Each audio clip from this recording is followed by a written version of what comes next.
আজকের মেনু হচ্ছে হানি চিকেন। আমি নুন আর লঙ্কার গুঁড়ো মাখিয়ে নিচ্ছি। আমি এটা 15 মিনিট রেখে চিকেনগুলো ভাজার জন্য 1 চামচ বাটার দিয়ে দিচ্ছি।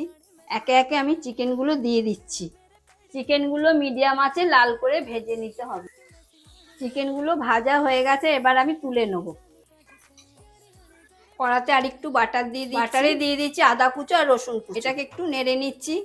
তাতে দিয়ে দিচ্ছি পেঁয়াজ গাছ, দিয়ে দিচ্ছি গোলমরিচ গুঁড়ো, দিয়ে দিচ্ছি চিলি ফ্লেক্স, তাতে দিয়ে দিচ্ছি পেঁয়াজ পাতা। এবার সমস্ত কিছু নেড়ে নিচ্ছি। দিচ্ছি মধু, সামান্য একটু ভিনিগার, স্বাদের জন্য লবণ, স্বাদের জন্য সামান্য একটু চিনি।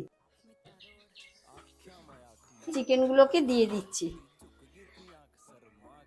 মাংসটা একটু সামান্য জল দিয়ে আমি চাপা দিয়ে দেব।